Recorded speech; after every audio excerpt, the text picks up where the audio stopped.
देखिए हमारे पास प्रश्न है, दो प्रतिरोध 3 ओम तथा 5 ओम के हैं। इन्हें किसी सेल से जोड़ने पर कौन सा प्रतिरोध अधिक गर्म होगा यदि इन्हें परस्पर श्रेणी क्रम में तथा समांतर क्रम में जोड़ा जाए। ठीक है, तो इस प्रश्न में हमको ज्ञात करना है कि कौन सा प्रतिरोध अधिक गर्म होगा। पहला कंडीशन दे रखा है कि जब वो श्रेणी क्रम में जुड़े हुए हैं दोनों प्रतिरोध।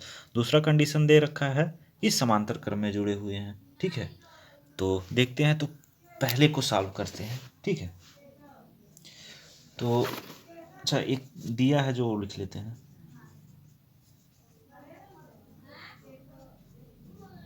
R1 क्या है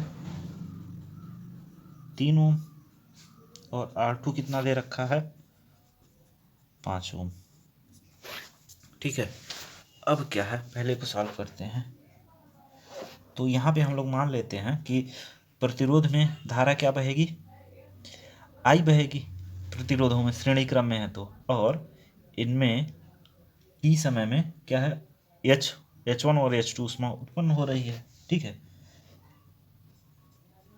माना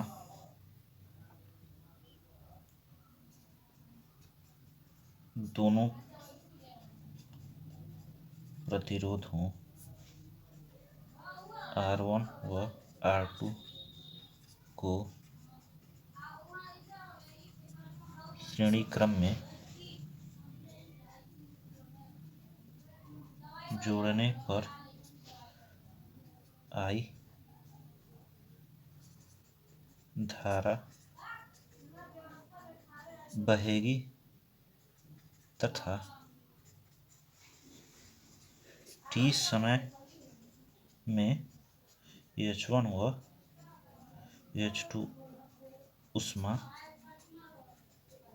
उत्पन्न होगी।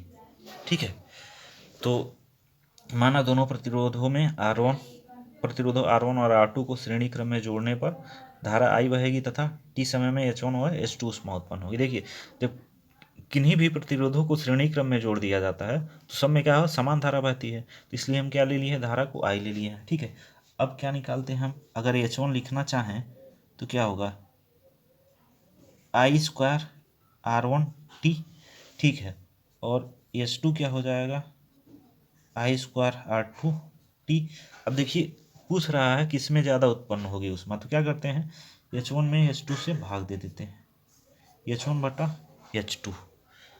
ये क्या हो जाएगा I स्क्वायर R1T बटे I स्क्वायर R2T। ठीक है, तो ये I स्क्वायर से I स्क्वायर कट जाएगा, T से T कट जाएगा, तो हमारे पास क्या बचेगा H1 बटा H2 बराबर क्या हो जाएगा R1 बटा R2। ठीक है, अब क्या करते हैं R1 और R2 का मान रख देते हैं। R1 का मान 3 और R2 का मान 5। ठीक है, या फिर इसको लिख सकते हैं हम लोग H1 संबंधे H2 बराबर 3 संबंधे 5। ठीक है, अब ये अनुपात में संबंध आ गया, यानी अगर H1 में 3 जूल या फिर 3 कैलोरी ऊष्मा उत्पन्न हो रही है तो H2 में कितना हो जाएगा 5 हो जाएगा। ठीक है, तो यानी दूसरे प्रतिरोध में क्या होगी, ज़्यादा ऊष्मा उत्पन्न होगी। अतः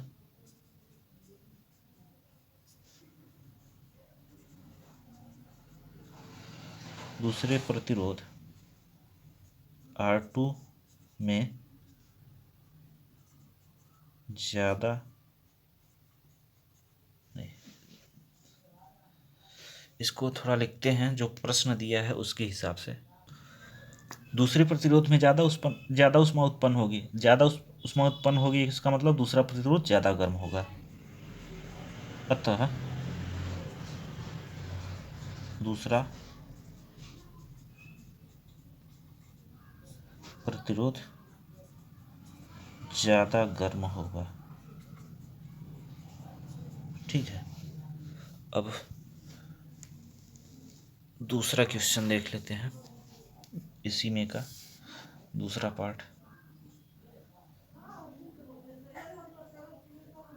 अब देखिए जब दोनों को समांतर क्रम में जोड़ा जाएगा तो समांतर क्रम में जोड़ने पर उन दोनों के सिरों का विभवांतर क्या होगा, सेम होगा। ठीक है, तो यहाँ मान लेते हैं, माना दोनों को समांतर क्रम में जोड़ने पर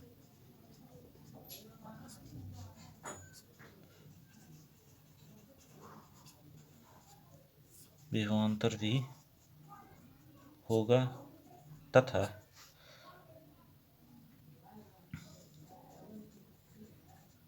t समय में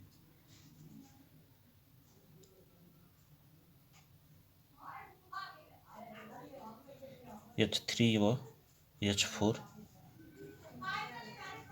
ऊष्मा उत्पन्न होगी। अब यहाँ मैंने H3 और H4 क्यों लिया है, क्योंकि H1 और H2 यहाँ पहले ले लिए, इसलिए ताकि कन्फ्यूजन ना हो। ठीक है, अब इसको सॉल्व करते हैं। तो H3 क्या हो जाएगा, H3 R1 के लिए है और H4 R2 के लिए है, तो क्या हो जाएगा, तो इस कंडीशन में v स्क्वायर T/R1 और H4 क्या हो जाएगा, v स्क्वायर T/R2। अब क्या करते हैं, H3 में H4 से भाग कर देते हैं, तो हो जाएगा v square T/R1 v square T/R2। अब देखिए, अब ये दो भिन्नों का क्या है, अनुपात है।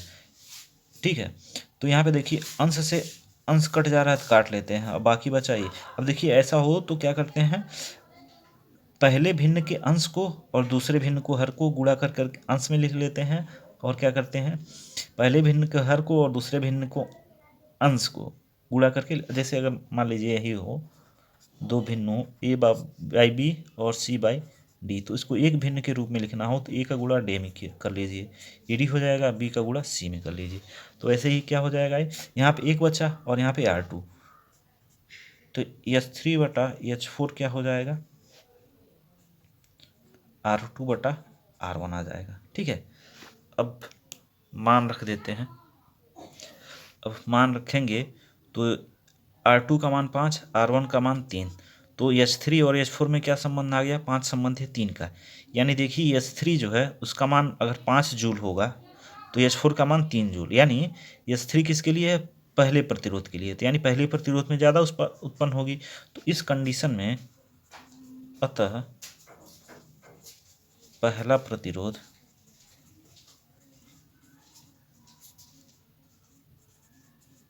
ज़्यादा गर्म होगा। ठीक है,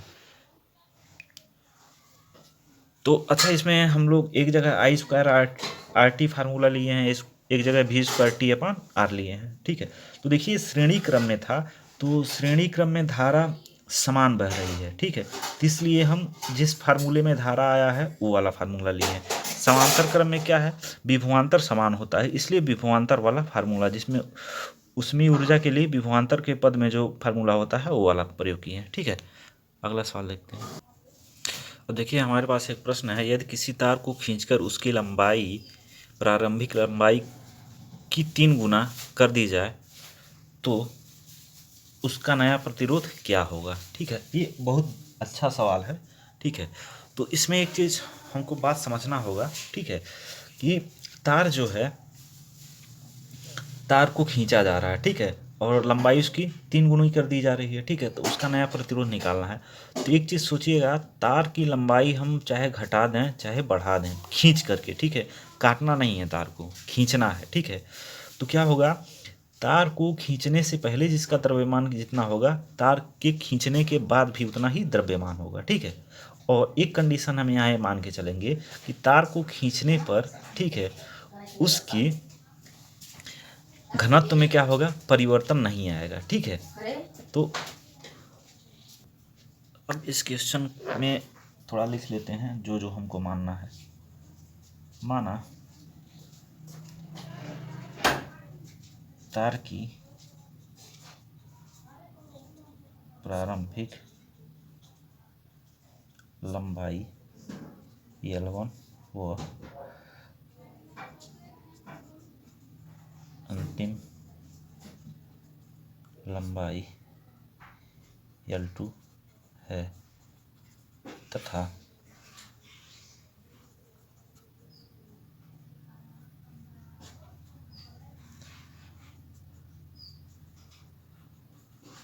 प्रारंभिक अनुप्रस्थ काट का क्षेत्रफल A1 व अंतिम क्षेत्रफल A2 है। ठीक है, अब यहाँ एक चीज़ और मानते हैं, माना खींचने के दौरान तार का घनत्व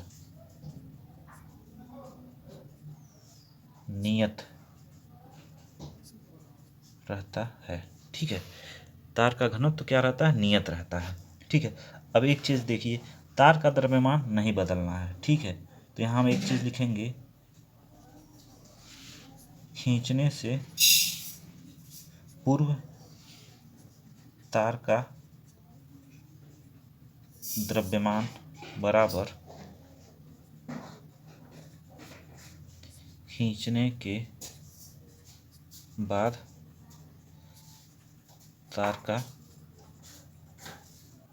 द्रव्यमान। ठीक है, अब द्रव्यमान क्या होता है? घनत्व गुणे आयतन। तार का घनत्व तो हम क्या मान लें, यहाँ पर घनत्व, यहाँ मैं रो लिख दे रहा हूँ, तार का घनत्व कितना है? रो है। अब देखिए द्रव्यमान होता क्या है? द्रव्यमान का फार्मूला होता है, द्रव्यमान बराबर होता है घनत्व गुणे आयतन। ठीक है, तो यानी द्रव्यमान को यम से दर्शाते हैं, घनत्व को रो से और आयतन को भी से। ठीक है, तो यम बराबर क्या होता है? रो इंटू भी हो जाता है। ठीक, तब ये वाला यम बराबर क्या है? रो इंटू भी। रो क्या है? रो घनत्व है, भी क्या? आयतन है। तो यहाँ पे क्या हो जाएगा? देखिए घनत्व बदल नहीं रहा, तो घनत्व क्या हो जाएगा? रो, और पहली कंडीशन में आयतन क्या है? V1 है, और दूसरे कंडीशन में आयतन क्या मान लेते हैं? V2। तो रो यहाँ फिर नहीं बदलेगा और V2 हो जाएगा। तो यहाँ रो से रो कैंसिल हो जाएगा, V1 इंटू V1 बराबर क्या आ जाएगा? V2 आ जाएगा। ठीक है, तो देखिए हमने एक कंडीशन क्या निकाल लिया कि तार का द्रव्यमान आयतन क्या है? V1 बराबर V2 है, यानी खींचने से पहले तार का जितना आयतन होगा, खींचने के बाद भी तार का उतना ही आयतन होगा। अच्छा देखिए, बुक में ये क्वेश्चन डायरेक्ट यहाँ से सॉल्व किया है, उसमें V1 बराबर V2 पहले ही मान लिया है, लेकिन हम लोग देखिए यहाँ पे क्या है, निकाले हैं कि V1 बराबर क्या होगा? V2 होगा। लेकिन बुक में डायरेक्ट, कोई भी बुक उठाएंगे आप, डायरेक्ट यहाँ से सॉल्व किया है उस चीज़ को। ठीक, अब देखिए V1 बराबर क्या आ गया? V2 आ गया। अब आयतन बराबर आ गया। अब आयतन होगा क्या? आयतन होता है दरअसल A इंटू यल। अगर तार के अनुप्रस्थ काट का क्षेत्रफल A हो और उसकी लंबाई यल हो, तो क्या हो जाएगा? आयतन V बराबर A इंटू यल। तो पहली कंडीशन में क्या है? अनुप्रस्थ काट का क्षेत्रफल A1 है और लंबाई L1 है, और दूसरे कंडीशन में क्या है? A2 और L2 हो जाएगी। ठीक है, तो अब यहाँ से हम एक चीज़ निकाल लेते हैं, A1 अपान A2 निकाल लेते हैं। तो A2 को इधर लाए और L1 को इधर लाएंगे तो क्या हो जाएगा? L2 अपान L1। और प्रश्न में कंडीशन दे रखा है, प्रश्न में क्या कंडीशन दे रखा है कि प्रारंभिक लंबाई की 3 गुना है। ठीक, यानी L2 बटा L1 क्या है? 3 दे रखा है। देखिए प्रारंभिक लंबाई क्या है? L1 है, और अंतिम लंबाई क्या है? L2 है, और जो L2 है वो L1 का क्या है? 3 गुना है। यानी हम लिख सकते हैं L2 बराबर 3L1 बटा L1। अब L1 से L1 कैंसिल हो जाएगा, तो ये क्या हो जाएगा? 3। तो हमारे पास एक रिलेशन आ गया, A1 बटा A2 बराबर 3। ठीक है, A1 बटा A2 बराबर क्या आ गया? 3 आ गया। अब इस चीज़ को याद रखिए। ठीक है, बाकी ये सब चीज़ें मैं मिटा रहा हूँ ताकि हम लोग आगे प्रश्न को सॉल्व कर पाएँ।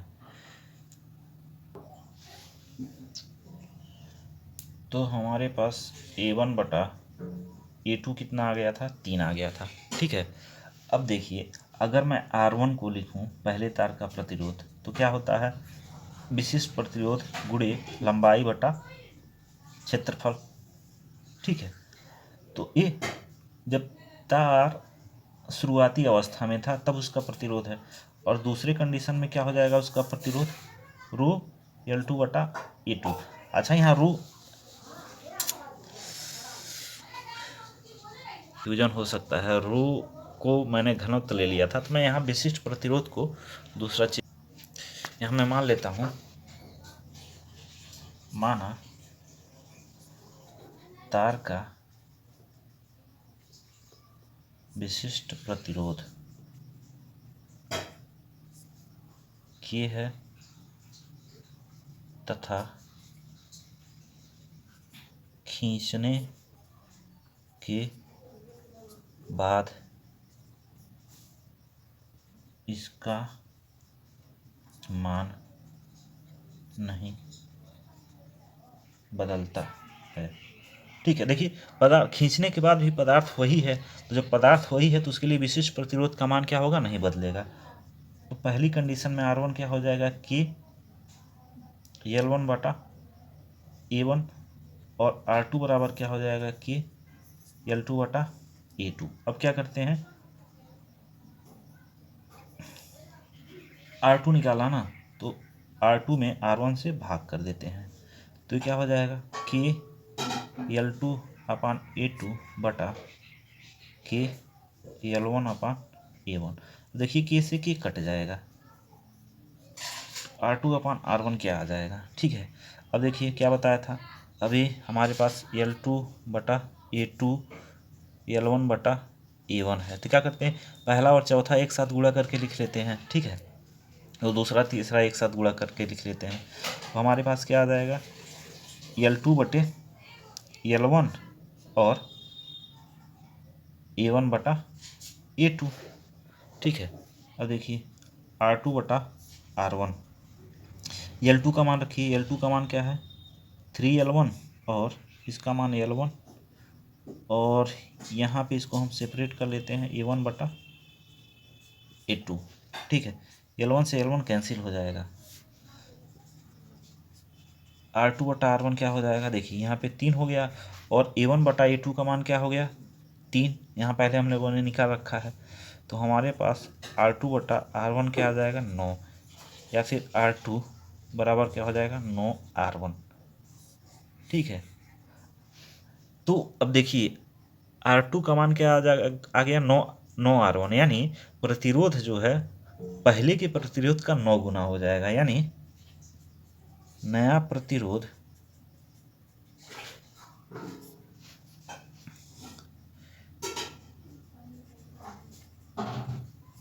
पहले के